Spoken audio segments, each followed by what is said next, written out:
मत्ती की अंजील उसका दूसरा बाब। जब यस्सु हेरोदिस बादशाह के ज़माना में यहूदिया के बैतलहम में पैदा हुआ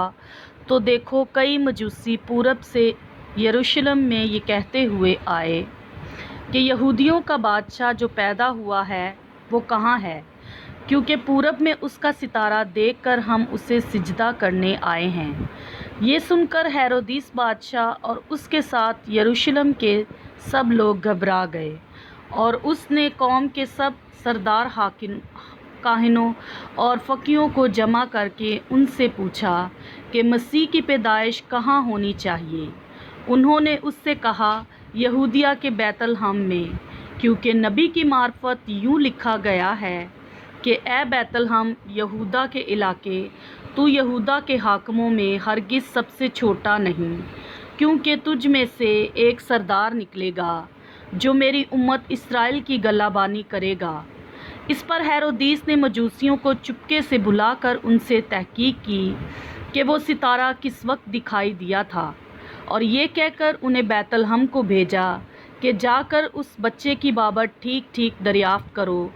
और जब वो मिले तो मुझे खबर दो, ताकि मैं भी आकर उसे सिजदा करूं। वो बादशाह की बात सुनकर रवाना हुए,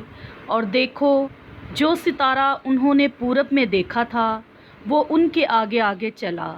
यहाँ तक कि उस जगह के ऊपर जाकर ठहर गया जहाँ वो बच्चा था। वो सितारे को देखकर नहायत खुश हुए और उस घर में पहुंचकर बच्चे को उसकी माँ मरियम के पास देखा और उसके आगे गिरकर सिजदा किया, और अपने डिब्बे खोलकर सोना और लुबान और मुर उसको नज़र किया,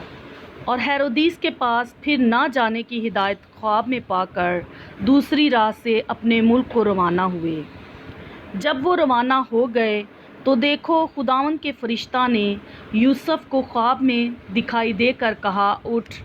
बच्चे और उसकी माँ को साथ लेकर मिस्र को भाग जा, और जब तक कि मैं तुझसे ना कहूँ वहीं रहना, क्योंकि हेरोदिस इस बच्चे को तलाश करने को है ताकि इसे हलाक करे। बस वो उठा और रात के वक्त बच्चे और उसकी माँ को साथ लेकर मिस्र को रवाना हो गया,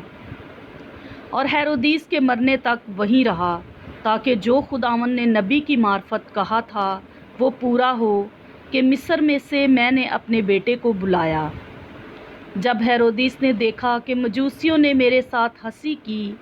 तो नहायत गुस्सा हुआ, और आदमी भेजकर बैतलहम और उसकी सब सरहदों के अंदर के उन सब लड़कों को कत्ल करवा दिया जो 2-2 बरस के या इससे छोटे थे, उस वक्त के हिसाब से जो उसने मजूसियों से तहकीक की थी। उस वक्त वो बात पूरी हुई जो यर्मिया नबी की मार्फत कही गई थी कि रामा में आवाज़ सुनाई दी, रोना और बड़ा मातम, राखल अपने बच्चों को रो रही है और तसल्ली कबूल नहीं करती, इसलिए कि वो नहीं हैं। जब हेरोदिस मर गया तो देखो खुदावंद के फरिश्ता ने मिस्र में यूसुफ को ख्वाब में दिखाई देकर कहा कि उठ, इस बच्चे और इसकी माँ को लेकर इस्राएल के मुल्क में चला जा, क्योंकि जो बच्चे की जान के ख्वाहां थे वो मर गए। बस वो उठा और बच्चे और उसकी माँ को साथ लेकर इस्राएल के मुल्क में आ गया, मगर जब सुना कि अरखलाउस अपने बाप हेरोदिस की जगह यहूदिया में बादशाही करता है तो वहाँ जाने से डरा, और ख्वाब में हिदायत पाकर गलील के इलाका को रवाना हो गया और नासरत नामी एक शहर में जा बसा, ताकि जो नबियों की मार्फत कहा गया था वो पूरा हो कि वो नासरी कहलाएगा।